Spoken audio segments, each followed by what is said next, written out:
Hello, everybody. This is Dolores Cannon again with the Metaphysical Hour, and we're back live again tonight.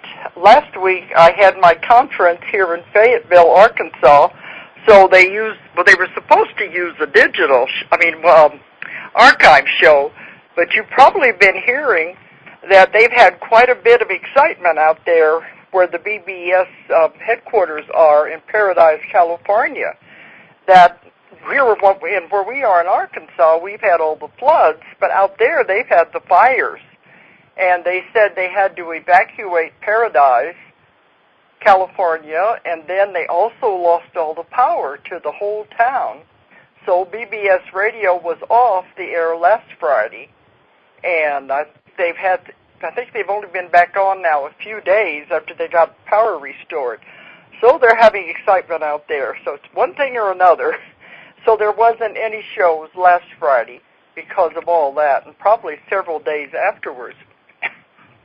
Anyway, there's lots of things happening everywhere. All right, so tonight we're going to have a guest, but I do want to tell everybody my 3-day conference that I had, the Transformation Conference here in Fayetteville, Arkansas, was a big success. This is the third one that I've done, and it's mostly to showcase my authors. But we had fantastic guests, and we had the biggest attendance we have ever had. So I'm really happy about all that. And I'll probably, on another show, I'll be going over what happened and what the speakers talked about. But tonight I have a very special guest. He's an old friend of mine. And those that listen to my show know that I have lots of people on the show that I've known forever. This is another one. This is Bob Dean. And he lives out in Arizona, but he is an investigator, a UFO investigator, and he has a lot of information that a lot of people don't know about with the government and the cover-ups. But I'm going to let Bob tell about it.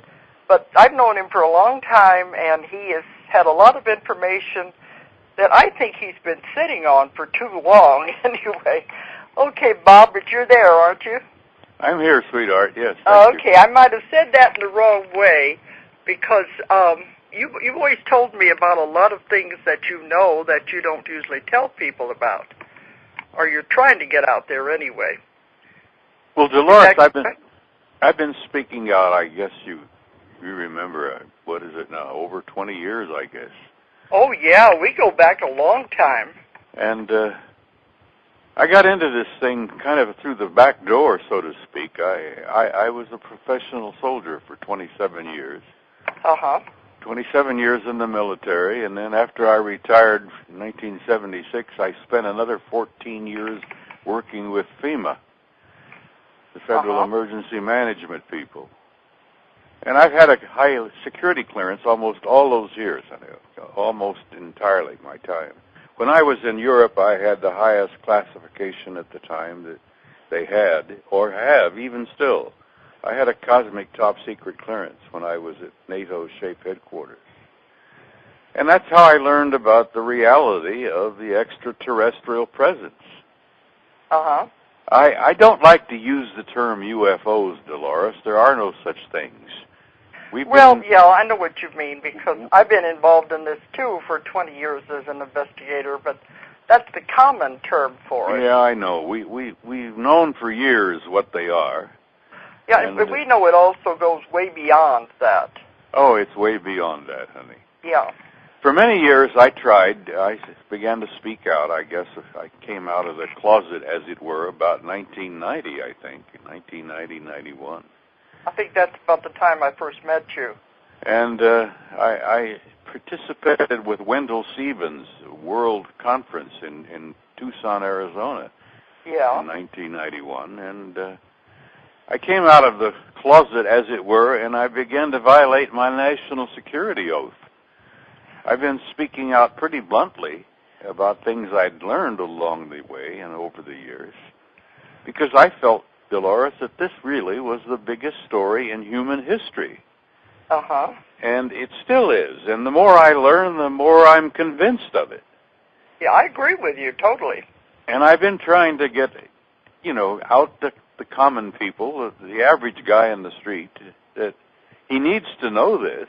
It's so damned important because it's not about them. It isn't about the other guys out there, you know, the aliens. And I hate to use that word even. Yeah, I don't like it either. Alien is not an appropriate term. Some of them have been on this planet, Dolores, longer than we have. Oh, definitely. I've written about that. You know, the seeding of the planet, they've been here since the very beginning. But when I began speaking openly about it, I was convinced that the people needed to know. I violated my security oath. I challenged the government to put me in jail, so to speak, because I felt everybody had a need to know. They had not only a need, they had a right to know. Biggest story in human history. And for a lot of years I've been speaking out about it, and I kept thinking, being naive, I guess. I've learned a few things along the way. But I was naive, Dolores. I believed that if we prodded the government and prodded them enough and did it properly, that we could get Congress to respond to the people and hold open hearings on this thing. And have people come in and testify and tell the truth and what they've seen, what they've learned, and what they've concluded over the years. And fool that I was, Dolores, I kept thinking Congress and the government would respond. Well, they have responded. And what they've done is they've clamped down the cover-up more and more and more. Oh. And you were hoping they would at least acknowledge it, but they haven't done anything. I wanted them to release just the reality that we're not alone, Dolores. Uh-huh. We're not alone. We've never been alone. We've had an intimate interrelationship with advanced extraterrestrial intelligence from the beginnings of our history. Mm-hmm. And I felt people needed to know that because I think it would give them a little bit of insight in not only who the extraterrestrials were, but who we are. Who we are as a species. Who we are as a race. And I think that's important, that people come to terms with that. But alas, my dear, I haven't had a hell of a lot of success. As a matter of fact, I've been running into stone walls everywhere I turned. And finally, Dolores, about 5 years ago, I got so discouraged that I just said to hell with it. And I was too old for this. It was affecting my health. And I just sort of withdrew and turned myself into a recluse. Well, I was wondering what happened because I used to see you at everything, and I saw you in February in Laughlin, but yeah, that was just to come and visit, you know. Well, I came to visit, yeah, and I was encouraged by people while up there. You know, it's nice to see guys I hadn't seen for 5 years. Uh-huh.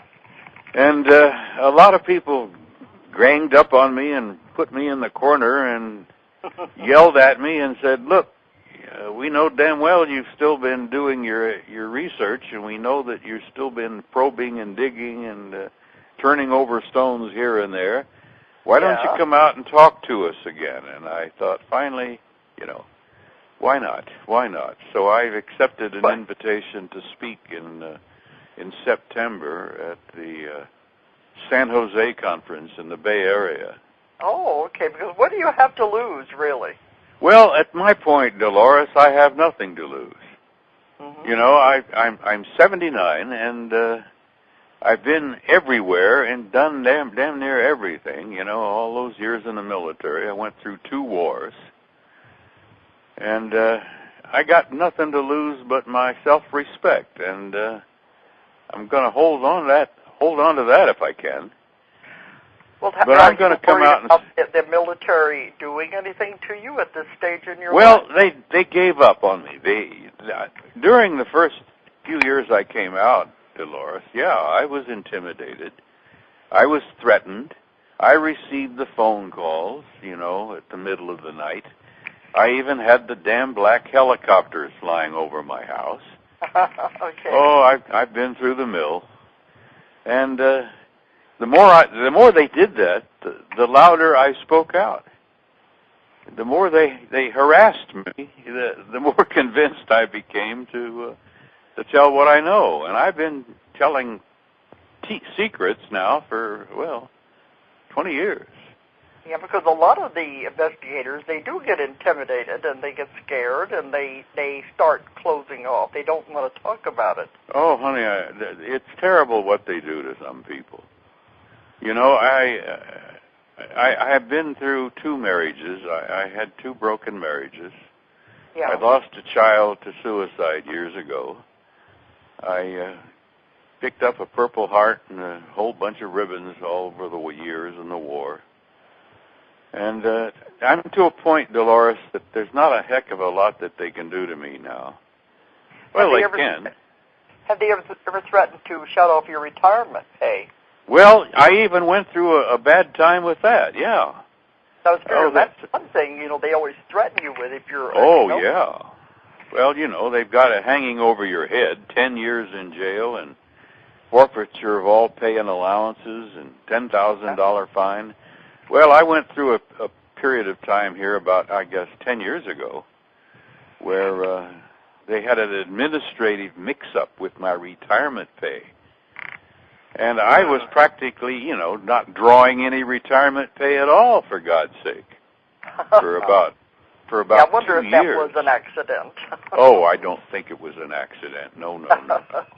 No, those things don't happen like accidents. Yeah. So it was somebody trying to make a point and deliver a message to me. But damn it, I'm to a point, as you say, where I haven't much left to lose, and so I've decided to come back out of the closet again, and I've learned a few things in the last 5 years, things that I think are pretty damned important. Well, I think good for you, because I don't really think it does any good just to sit on knowledge and information. I think it needs to get out there. Well, I'm one of those old-fashioned people, Dolores, and I think you are too. I believe that the American people, I've always held that this experiment in democracy that we're messing around with, we haven't got it worked out quite yet. We haven't got all of the wrinkles ironed out yet. But I think the American people not only have a right to know, they have a need to know. And we've got a government, my dear, and I'm afraid to say this, you know, I mean, to hell with them. We've got a government that is totally unresponsive to most of the people out there. Oh, I agree with that. Like, look at all the disasters that are happening right now in the United States, and where's the president? He was out over in Europe. He didn't even make TV. Dolores, don't get me started on the president. Okay, I won't, but I mean, that's what I mean. Don't get me started on there, or I'll start. I do agree that I don't think they really are looking at the of the people anyway. Dolores, and a lot the government. Of times, with the government, with UFOs, I'm going to keep using that term. I don't know what else to say. But with that, you know, all they do is try to promote fear rather than understanding. Dolores, the government the people think they have is not the government they've got. I know that. We've got a secret government that is operating behind the scenes, and yes, I've written about that in my Nostradamus book. I know you have. Yeah, I've read most of the stuff you've written, and you're a damn fine writer, Dolores. Well, thank you. Not only that, but the stories you tell, the material you cover is pretty right on. And I've agreed totally with most of the things you've concluded over the years. That's what but we've got a government that I'm afraid is not the government that people think they've got, and I don't want to get like David Icke and start saying that we got a bunch of lizards back in the closets there that are running things and. No, I know David Icke. I've been to his house in England, and I don't agree with the things he's saying now at all. Well, I like David. I like him a lot. I like him, but I think he went off the deep end. I think he did too. Yeah, so, well, you can call them lizards if you want. I call them nincompoops. Okay. You know, that we've got a bunch of scallywags. I'm using old-time terms, but damn it, they apply. Yeah. We've got, what is it? I think it was Mark Twain said that we've got the longest-term full-time permanent criminal class in the world, and that's the United States Congress. Well, I do want to tell you that on this program, they told me in the very beginning, when I started almost 3 years ago, that we could say anything we want to say. Nothing is censored. So you can say it like you really want to. No problem. We've got a bunch of scallywags out there, Dolores. Yeah, okay. And they're not responsive to the people. And I think a lot of them are scared to death. This subject, they've clamped down the lid on it for so long, so tight, that I think even members of Congress are frightened about it. There are guys I've talked to before I quit traveling and speaking. I was in Washington some years back, and my kid has been a career naval officer. He's just retiring in a couple of months for 30 years in Navy service. Wow. And he's been a full captain. He's a senior captain. He was on the list for admiral till he came down with a little cancer there. Mm-hmm. But anyhow, I visited him in Washington some years back, and while I was out there, while he was assigned to the Pentagon, I visited a number of congressional offices.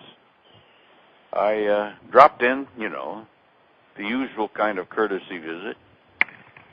Not only my own senator's office here from Arizona, but congressmen and from all over.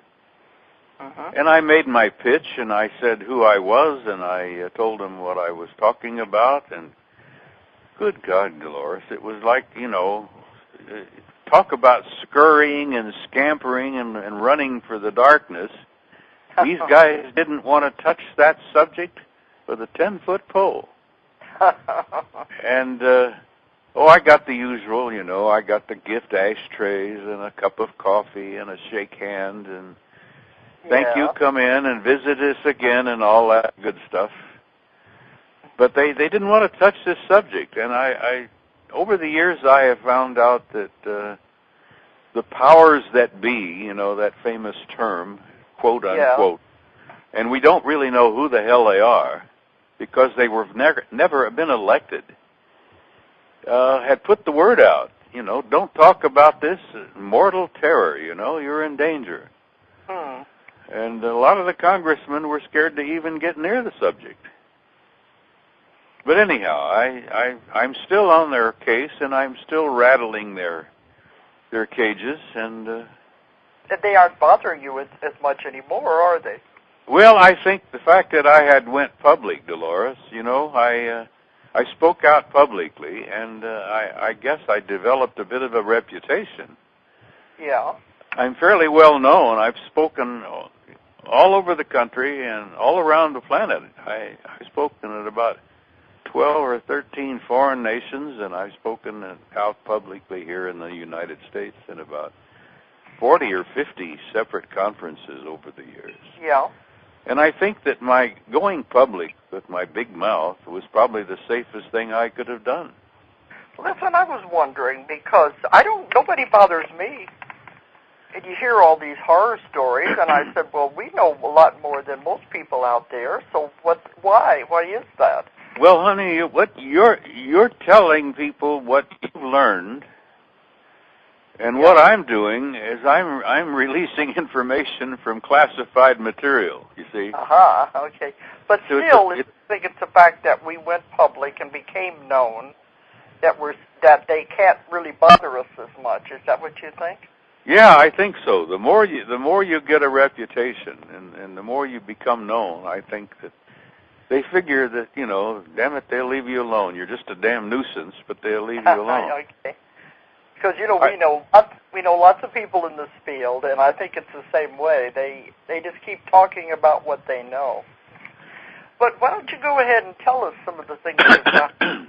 I'll tell you something, Dolores, that I've been convinced of, and that is that over the years, I've finally been convinced that somebody back there, and I'm not sure who it is, wants me to do what I'm doing. Uh-huh.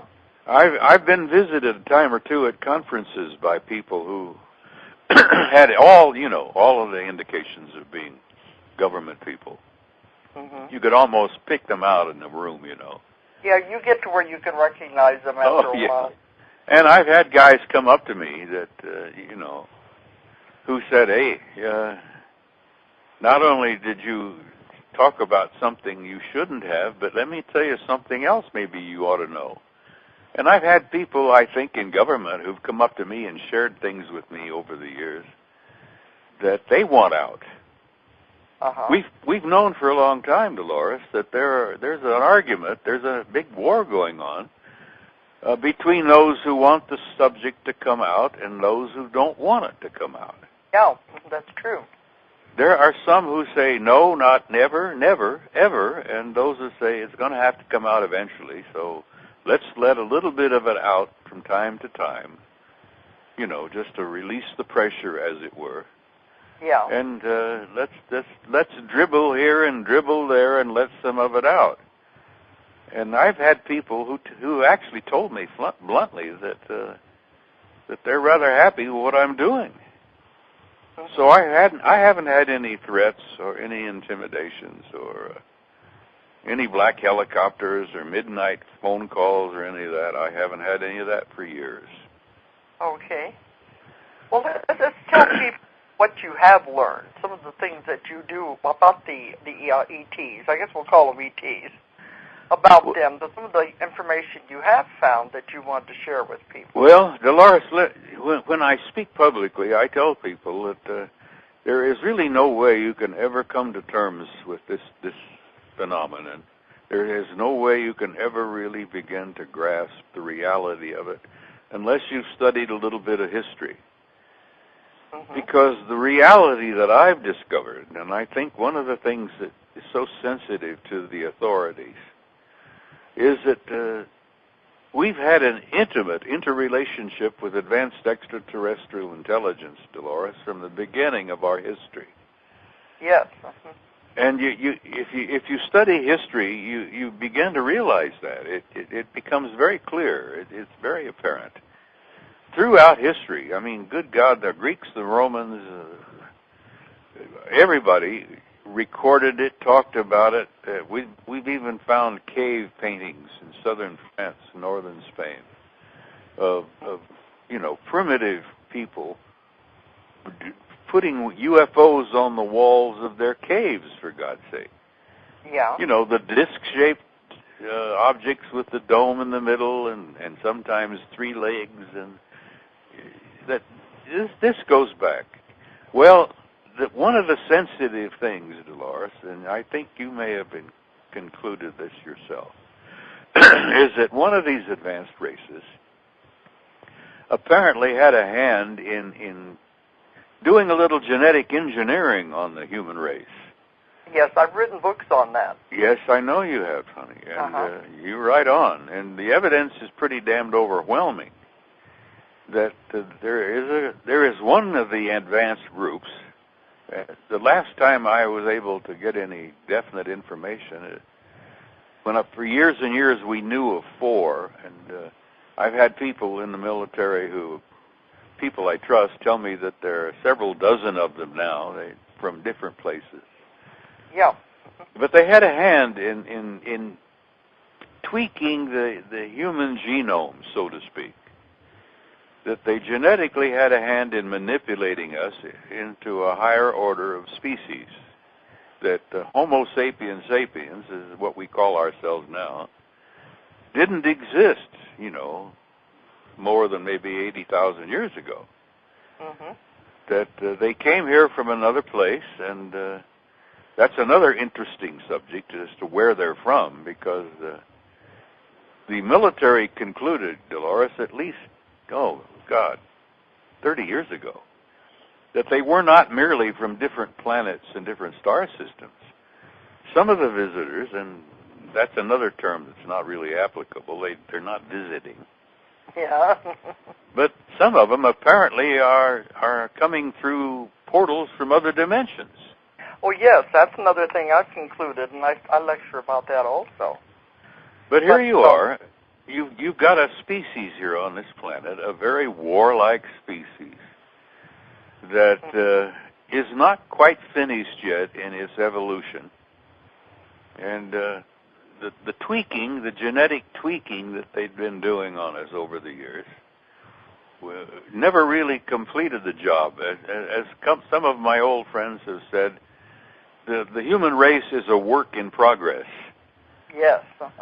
And you're getting into sensitive material here, you know, not only sociologically, but you're getting in theological areas here that are very, very delicate. Dolores, I've learned over the years, and this is a fact, I'm not going to hedge this, every major religion on this planet has been initiated and orchestrated by advanced extraterrestrial intelligence. And that's a fact. And that is dynamite to a lot of fundamentalists out there. You talk about that sort of thing with a great deal of care. Look at the wars going on right now, Dolores. Most of them are religiously oriented. Look at the Middle East.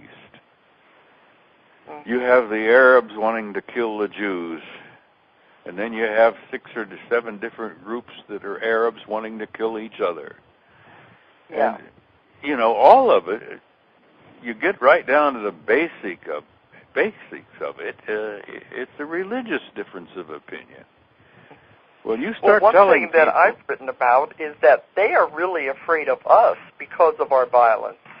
Well, we're dangerous, damn it. We are, and they're trying to get us to change.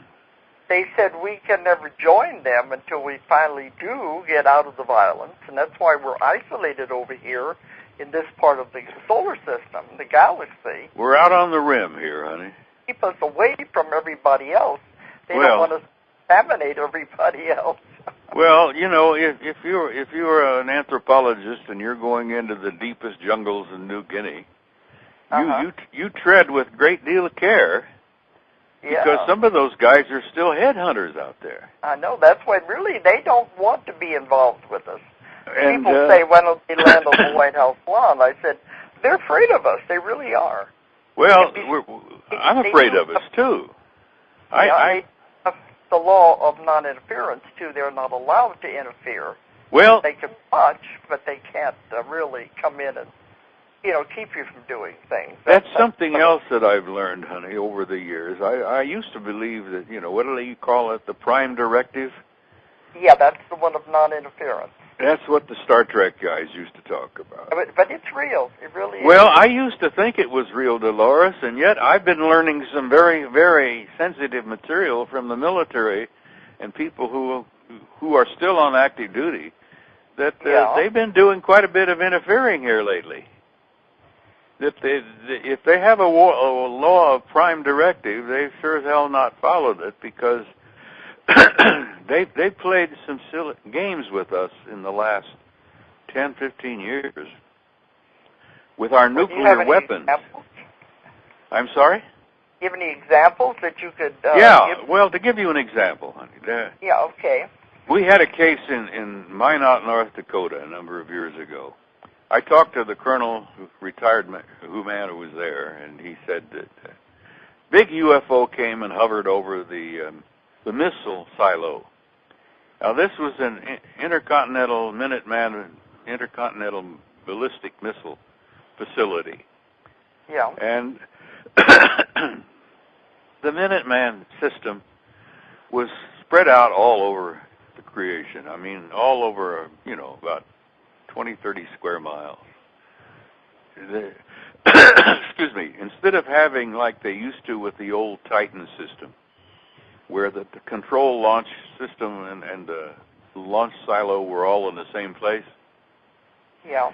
The Minuteman were spread out all over. They had a central control system, and then in a hub like a wheel, they had silos all over the countryside, 5, 10 miles out here and there. Well, one day all the alarms went off. This was in 1981, Dolores, in the winter. Reagan had been elected, and this was in 1981.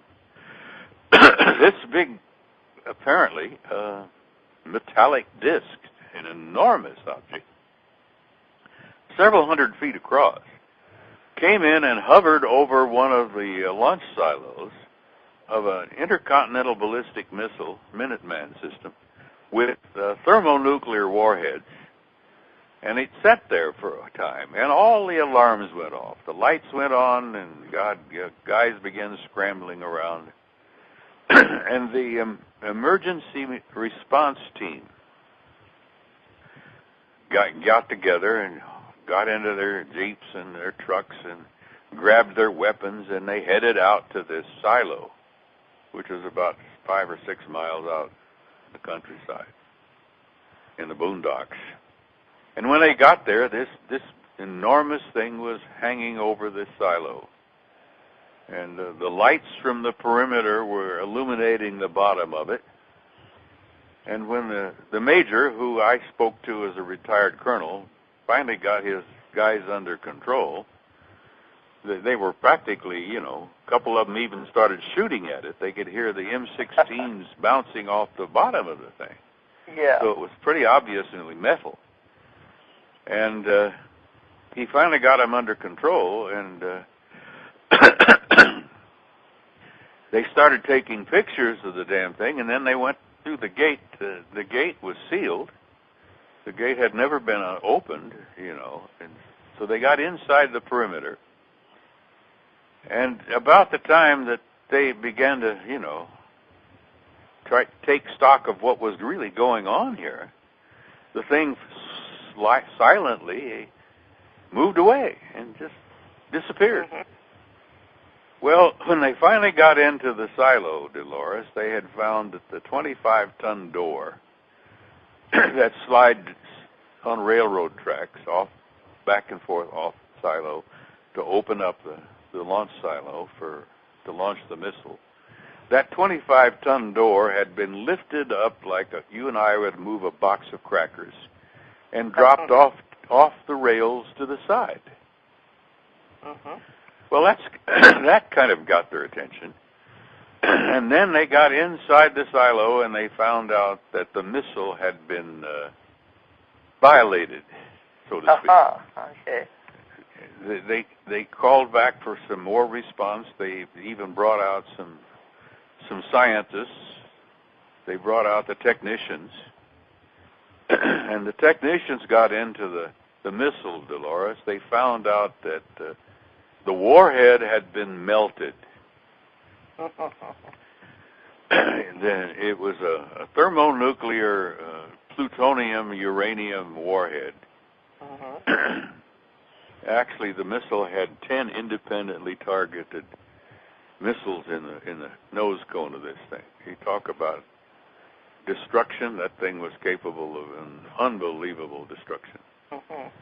Anyhow, they found that the warhead had been melted. The plutonium-uranium warhead trigger had been melted solidly. And then the technicians found that the launch control guidance system had been scrambled so badly that if that missile had ever been launched, God knows where it would have gone. Of course, it wouldn't have exploded because the warhead had been turned into a molten lump of uranium-plutonium. Well, now, this is what I would call a pretty obvious lesson.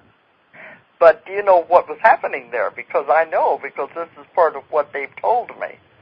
That's not interference. That is trying to keep us from blowing the world up. And they are not happy with us using atomic power. They're doing everything they can to keep this from happening. So that's not interference. That's part of what they are told to do. Well, honey, they're trying to stop the military guys. Yeah, what did they say about it? They thought it was interference. Let me tell you. Yeah, they would, because they wouldn't their little toys played with. This event went all the way to the top, to the Pentagon. It even ended up on Reagan's desk. Uh-huh. And then we found out that kind of interference had been done just outside of St. Petersburg, what they called Leningrad at the time. Yeah. And the Russians found out about what happened to us. We found out what happened to them. And then the next thing you know, Dolores, Reagan and Gorbachev are sitting down at a summit conference. And they're talking to each other. Okay. So that kind of interference I rather like. And yeah, military, because that's part of what they're told to do. And I think you told me a story, wasn't it? It's when these leaders were having a meeting, something else happened? Oh, there was supposedly a meeting, I think, at Rhodes somewhere. You said somebody appeared at the meeting. Yeah, they were meeting on, Reagan and Gorbachev were meeting on a battleship. Yeah, tell that story.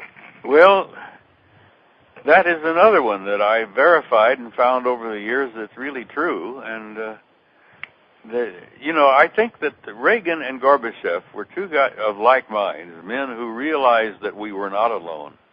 Mm-hmm. And that there was a third player at the poker table, so to speak. And they began having all kinds of summit meetings. Well, they were meeting one time on a battleship in the harbor at Rhodes, the island in the Mediterranean. Yeah. And apparently the story that was told, and boy, this was a hot potato for a long, long time. Because, they put this so far above top secret that you didn't even have a classification for it. But apparently during the meeting between Gorbachev and Reagan, a third party shows up just out of nowhere. A human-looking guy wearing what looked like a simple jumpsuit with no decorations and no rank, no nothing.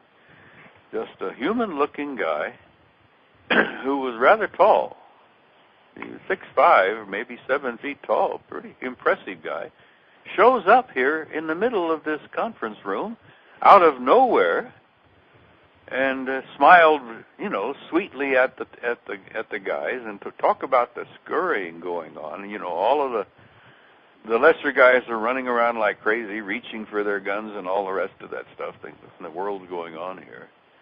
But apparently this individual smiled sweetly at Gorbachev and Reagan and said, good afternoon. I'm going to sit down and chat with you for a few minutes here. There's some things we have to talk about. And that story is that this individual, whoever, whatever he was and wherever he was from, was there to give them the word, first of all, that there will not be a nuclear war on this planet. We're not going to let you guys start it. We're not even going to let it happen. And so that's that. And so you make your plans accordingly, but we just want you to know we have the power. We're going to insist upon it. And that the picture is a lot bigger than you realize, and we're going to not let you have a nuclear war. Mm-hmm. And that's when, the process apparently of, what do they call it? We have been getting rid of missiles, and the Soviets were getting rid of missiles. Disarmament or whatever? Disarmament, yeah. And then the next thing you know, the Soviet Union implodes. That doesn't even exist anymore. Mm-hmm. So, I look upon that, like many of the military and the Pentagon did, as a form of gentle interference. Well, see, this is what I've written about in my books, because this is what they said. We will not interfere unless it comes to the point that you could blow up the world. They said we cannot allow that to happen, because if it did, it would reverberate out, and it would affect other planets in the solar system. It would affect other dimensions where there are other civilizations. It would have such far-reaching effects that we cannot allow that to happen. In that case like that, they said we would have to step in. Yes, well, I agree with you. Good, and I believe it, because I've been told this many times. Well, the information I had learned, Dolores, confirms that completely. That is the point that they have made, that they will not let certain things happen, and I'm glad to hear that. Because of the consequences, not just to us, but to other worlds that we don't have any knowledge of. We can't be allowed. Well, we're a bunch of primitive savages, Dolores. Oh, definitely. And I'll tell you the other thing that I've concluded over the years, that is fits in perfectly with what you've written about and what you've concluded. And I've spoken pretty openly about this. But the planet Earth and the human race on it, we are probably one of the richest and ripest zoological gardens in the galaxy. Mm-hmm. Genetically, we're rich. You know, the variety of life forms on this planet and the beauty of this planet, if we stop messing around and, you know, if we turning it into a trash heap.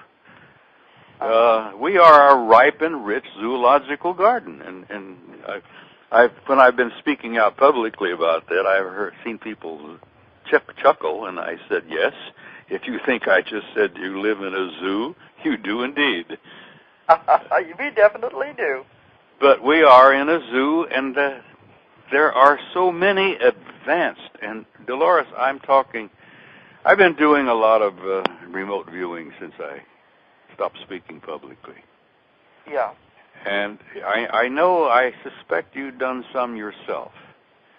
And I have traveled psychically and spiritually, remotely viewing things. And Dolores, I have concluded that there is such an overabundance of beauty and life out there that we have not even begun to grasp who we are and where we fit into this overall pattern of things. Mm-hmm. We are a part of a process beyond anything we might imagine. And we are so primitive here and so damn dangerous that it's no wonder that we're under quarantine. And that's another thing that I'd learned officially, that the military had concluded. Yes, we have been told we're under quarantine. That's what I called it. They said we're over here isolated on purpose. They don't want us to contaminate the rest of the galaxy. Well, really, though, they said, and just get our act together and get away from the violence, we have much to offer. They said they want like our creativity and our curiosity, that we could have a lot to offer, but first we have to get away from the violent tendencies. And that goes back to, you know, whenever we were first genetically made, it goes back to the animal nature. Well, we have to get away from that in order to join with them anyway. You've got a very beautiful, extensive mind of your own, and you've traveled the universe in your spirit, your thought. There is so much out there, Dolores, that I had always hoped that I would live to see. And now I'm afraid that I'm not. I'm not going to be able to hang around long enough to go out there. I think you will. You know, when you find passion, it keeps you going. It keeps you vitalized. Well, I am a great believer, and I am totally convinced of the reality of reincarnation. Mm-hmm. So if I don't do it this time around, maybe the next time, Dolores. But I still think you have many years left, especially if you're going to start lecturing again. Well, it lights a fire under you, and you'll get out there and start. You'll be just regenerated. I know you will. Well, I'm going to give it a try in September. Victoria Jacks has been kind enough to invite me, and I've always been, I've always got a lot of friends in the Bay Area. So we'll see what happens. And I'm sure you'll be welcome. They haven't forgot about you. You know, we've always wondered what happened, but you have a lot of people out there that'll want to hear you speak again. Well, they're going to hear me again. You were talking about some of the new things that you have found. You've been doing some more research. Is there anything you want to tell us? I've only got about 5 more minutes. Well, one of the things that is so sensitive... Anything you want to tell us that you think is new? One of the things that's so sensitive that the secret government, whoever the hell they are, they don't want out, and that is the extent of the extraterrestrial presence on the planet. Yeah. They're all over the place here, Dolores. As a matter of fact, of the 4 groups that I knew of when I retired, before I left the military, I used to tell them publicly that one of those groups looks so damn much like us that they could sit next to you in a theater or in a restaurant, sit right at the same table with you. You'd never know. And that always bothered the military because, you know, the military guys were paranoid. They were trained to be paranoid. The fact that there could be extraterrestrial sitting next to them in the theater or the restaurant really bothered them. When I was at SHAPE headquarters in Paris years ago, they even said, good God, do you realize they could be walking up and down the corridors of SHAPE headquarters? Yes, and they can. Another colonel said, good God, man, do you realize they could walk up and down the corridors of the Pentagon? So, see, there is one group out there that can formulate a body to look like anything they want to. Well, those apparently what they call the transcendentals. Those are the ones that are genetic, or not genetic, but from other dimensions. They because can. Some of them have energy bodies. Oh, they're life energy bodies, honey. Yeah. Yeah, and they can make the body appear any way they want to. So they don't need this old-fashioned physical apparatus that you and I both hold on to here. But they can make them. They say formulate a body to appear any way they want to, and they can maintain as long as they need to. And then they just disformulate it whenever they want to go on and go back. But they've got facilities all over the place, honey. We learned that, and I got a lot of this from Joe McMoneagle, and I've done some of it myself.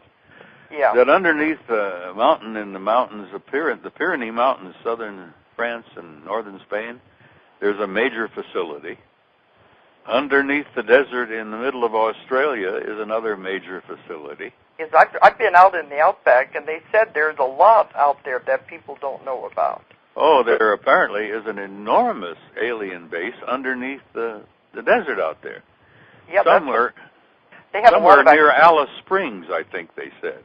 Yeah, see, I've gone out where they've had these little towns where they have a lot of nightly activity going on out there. But interestingly enough, is that that's interesting, very close to one of our major National Security Agency facilities at Pine Gap. Yeah. I wonder if there's a connection there. Very possibly. Anyhow, there's one in a mountain in Alaska, underground in Australia, underground in the Central Africa. Let's see. Oh, there's a major facility under the sea just off of Puerto Rico. Yeah, I've heard about one underneath the water. Yeah, and there's some in the United States too. Well, there are apparently two facilities, honey. We've apparently turned over a big chunk of the Nevada desert to them, and they've got a facility not too far from Las Vegas, which apparently is very close to Groom Lake. But they're all over the damn place. Well, you know, whenever we take that bus, we go down to the Laughlin UFO Conference, you take the bus from Las Vegas down to Laughlin, there's nothing out there. It's totally deserted. And I used to say, what a perfect place to have UFOs, because there's nothing out there. And Dolores, they apparently have city-sized facilities underneath the desert. And there's another one over, I think, in the Four Corners area. Colorado, Nevada, what is it, New Mexico. So. Anyhow, they're all over the damn place. Yeah, see, I've written about some of them, but I know they do have bases everywhere. So, but you know, the government isn't going to admit any of that. Well, that's the thing. That's the thing that I'm taking such a glee in telling people now, because the government won't admit it. And I'm telling people, look, pay attention. You know, there's more going on in this universe than you realize. There's more going on right down the street in your own damn neighborhood than you realize. Yeah. And I prod people to wake up and start paying attention. You know, turn off the damn tube for a while and start looking around and reading and informing yourself. And I think it's important that people do that, because I think the day may come, honey, when we're going to have a big disclosure whether the government wants it or not. Yes. And I think that's probably going to happen. And if people aren't prepared for that, you talk about a paradigm. In my work, I've not found negativity. I found positive, that they really do care about us. They don't want us to do what we're doing. No, they have a big brother complex on us, I think. You know, damn it, they created us, Dolores. Yeah. We're like family. Well, when I go to the UFO conferences, a lot of the other speakers are into the negativity, and they're always telling me, you haven't found the truth. You haven't found the horror and the evil. I said, that's because it doesn't exist. I've found that they are here to help us, they care about us, and they're really not to be feared. Dolores, there's one other thing that I found over my years in my travels, and I think probably this was the journey I was on from the very beginning, and that I have found that there is the reality of what I call the proof of God. Yeah. And in that sense, I don't worry much anymore. I'm not fearful about the future. Yeah. I'm convinced that, as you say in your work, that it's all going to come out properly in the end, that we're all going to grow and develop and evolve, and we're going to get beyond these wars and all that garbage. I feel very hopeful about it. I do too, because they've shown me what's going to happen, and it's all going to work out in spite of ourselves. Well, I'm watching the clock. Would you tell the listeners how they can contact you if they want to email you or call you? How do you want them to contact you? Well, I'll tell you, Dolores, I don't have a computer. My wife does. Marcia has a business. She has her own computer, and I don't use a computer. I don't even own a cell phone. Oh, you're really cut off. Okay. Yeah, well, I turned myself into a recluse. Literally. But if somebody wants to contact you and ask you questions or something. Well, you know, if anybody wants to call me on the phone, I will be happy to respond and call them back. Okay. And my number is 480-460-5325. Okay, and you will answer the calls. And my hearing's not that good anymore, but if I hear the phone ringing, I will answer, and if they leave a message on the answering machine, if I'm not right there at the minute, I'll make an effort to call them back. Can they? I like talking to people. I like speaking to people. I like hearing their voices. Can they contact you through Marcia's website? Well, they can, yeah. She eliminates a lot of what she calls spam from time to time, and I think a lot of my old friends have tried to reach me and got spammed off of Marcia's computer. Okay. But all right, so I thought if they want to get they can reach me that way if they want to give it a try. Is at bobdean@beyondzebra.com. Okay, Bob Dean, that's D-E-A-N. Bob Dean at BeyondZebra. Zebra.com. That's all one word. Beyond Zebra. Like the little black and white animal in Africa, zebra. Yeah. Okay. BeyondZebra.com. Okay, because we're going to have to sign off, but I wanted to leave that so in case they do want to call you or get in touch with you. But, Bob, I'm really happy that you did agree to do the show, and I am glad that you're coming out and you're going to keep going because the world needs you. It really does. Well, listen, my love, let me say something before the hour is up. You're one of my favorite people. They're going to pull the plug here in just a minute. Okay. Well, I want to thank you, honey. You're one of my favorite people, and you take care. Okay. All right, and you take care of yourself, and I expect to see you on the lecture circuit. Well, we'll probably run into each other again. Okay. All right, Bob, but good night. Good night, honey. And good night, everyone out there.